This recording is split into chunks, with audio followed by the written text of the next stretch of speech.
It's about that time of year where everybody gets hit with a good old blast of seasonal depression. And I know I'm going through it and my friends are going through it. I've seen some people online talking about it, so I thought what better time to share some games that could maybe take your mind off things if you're one of the many people going through it too. Now I'm hoping if you are going through anything, you're talking to the appropriate channels and taking the necessary steps to prioritize your mental health. Because as you should know, mental health is just as important as physical health, and it's just as legitimate too. Just because you're feeling something and you don't have any physical signs, it doesn't mean you're any less sick or ill or in need of help than if you had a physical injury. But sometimes there's nothing quite as good as a good old distraction, something to just fully immerse yourself into and kind of forget everything that's going on for a little while. And for me, that's always been games. So I figured why not share with all of you some games that have really helped me in the past and maybe can help you. And first off, you may think this is propaganda as I largely talk about RPGs on this channel, but I truly do think when you're going through a difficult time, fully immersing yourself in an RPG is really a great move that you can make. Not only are RPGs dense and long and filled to the brim with content that you can kind of endlessly tinker away at, they're usually very involved to the point where you kind of have no choice but to forget about what's going on around you. You don't have time to be stressed or depressed or anxious. You gotta learn the fucking junction system. You got bigger things going on. But seriously, I do think RPGs are an amazing move to make if you're going through anything, and more than anything, I want to recommend Persona 4. Really, the entire Persona series, but especially Persona 4 is the equivalent of chicken noodle soup in video game form. It is such a feel-good game with, hands down, the best cast of characters in the entire Persona series, and that's saying a lot because Persona excels at characters, and Persona 4 is just one of those games where you can't help but feel comforted, feel happy when you play.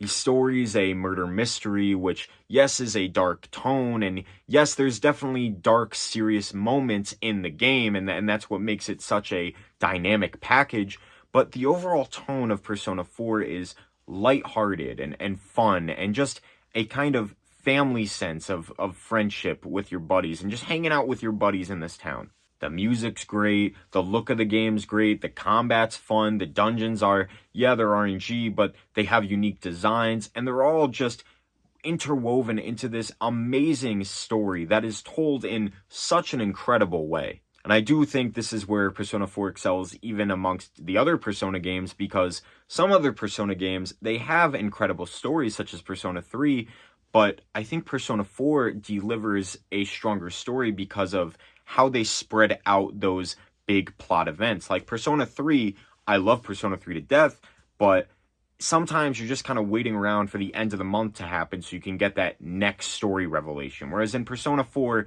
it's a bit more natural. Other recommendations for RPGs, if you're looking to fully immerse yourself into a game, I can always recommend Final Fantasy. Final Fantasy 9's a great time. Final Fantasy 10. If you really want to be a cool motherfucker, you get into Final Fantasy 12, you won't be let down. Let's see, you could try Kingdom Hearts, you could try the first Xenoblade Chronicles, you could do Golden Sun, you could go back to a Pokemon game, RPGs are just a great comfort I found whenever I'm going through a funk because they're so involved and they're so, kind of easy to get into, they're not asking the most of you mechanically, you're not having to really, do some crazy technical things on the controller. You can just kind of kick back, relax, and just chill out with a good game. And sometimes that's all you need.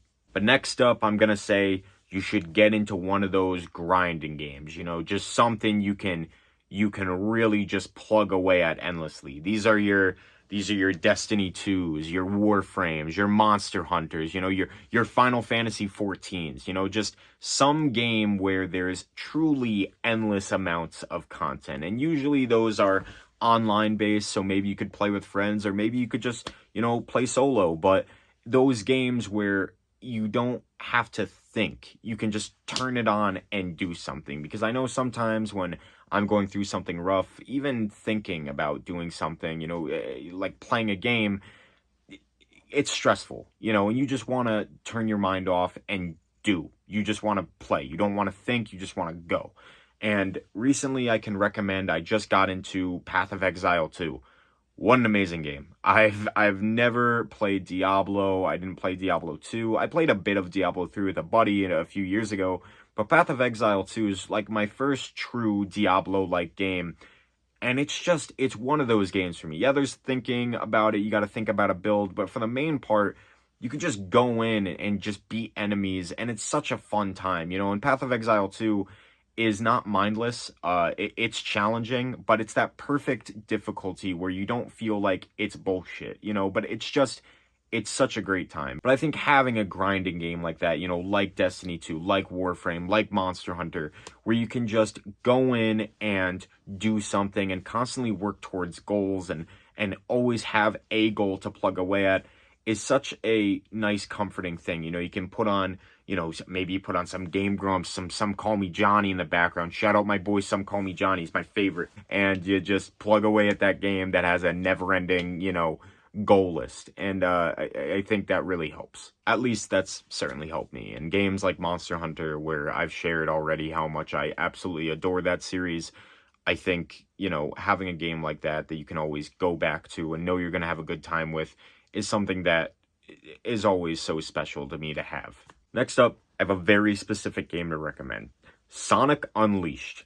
I genuinely believe that Sonic Unleashed has something laced in it that is just activates the pure fun part of the brain. Sonic Unleashed is the best Sonic game, wholesale. I'm tired of these people now just jumping onto Sonic Unleashed. Let me tell you something. I was obsessed with Sonic Unleashed when I was little. Before it launched, I saw trailers. I was so hyped. The game came out, and guess what? I loved every moment of it. Werehog 2, baby. That is the perfect Sonic game. I don't want to hear shit. Yeah, the Werehog's not exactly what people wanted. Big fucking whoop. Okay, people love adventure and there's 6 gameplay formats. Y'all really like playing as Amy? Huh? You really like playing Big the Cat? No, you don't. You don't. So you gotta put up with the Werehog. And I don't hate the Werehog. I think, yeah, it could have used, you know, some refining. I think they could have tried it again and, you know, maybe made it a little better. But I'm fine with it. And everything else about Unleashed, from the hub worlds, to the story, to the music, to the fucking amazing daytime stages. The best designed stages in all of Boost Sonic. Like, ever. Yes, it's hard. I know it's hard. I know there's some moments that are bullshit, but that's part of the fun, man. And that's exactly it. Mastering the stages in Sonic Unleashed, that's the fun of it. I think just having a game like that where you can just, it's hard, but it's not crazy hard. And you want to get that timer down as fast as fucking possible, you know, and as much as you can. And they're amazing stages to go through in general. So you're going to have fun regardless of what you do, but it's always been such a great game for me to return to. And I just always have a fucking blast playing that game. I love Sonic Unleashed. Genuinely, I think even the design of Unleashed, I'm just going to go off about Unleashed for a minute. I think Unleashed, even the daytime stages having multiple acts, that's all you got to do. If you make another, you know, Unleashed style Sonic game and you make an amazing level like that, you don't have to make a long game, Sega. Just make a fucking fun game. People will play. Look how many people are still playing Generations. Before even Sonic X Shadow Generations came out, people play that game to death because it's fun. You can give us a game, you know, maybe you don't make a whole second gameplay format, fine. All the resources you would have put into the Werehog, if they instead gave us 2, 3 more daytime stages with 4 or 5 acts each, whatever, that's it. That's it. That would have been fine. Lastly, I think you can never go wrong with a good hack and slash, whether it's Metal Gear Rising, Ninja Gaiden 2, Ninja Gaiden 2 Black just came out. It's amazing. Probably my favorite version of that game.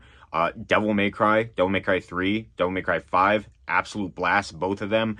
Bayonetta, Nier Automata maybe a little too heavy, but just, you can't go wrong with a good hack and slash. And I especially think Metal Gear Rising is just one of those pure fun, you know, high octane thrill rides that isn't too serious, you know, isn't too long, and it's very replayable, I think. And it's kind of like Sonic Unleashed, where it's just pure fun. And it's one that I probably replay Metal Gear Rising like 6 times a year, just because it's so fun. And again, it's short. It's not gonna take forever to beat. You could probably beat it in a day. I think it's only like 9 stages, and one of the stages is even just a boss fight. So it's great. It's a great time, and it's pure fun.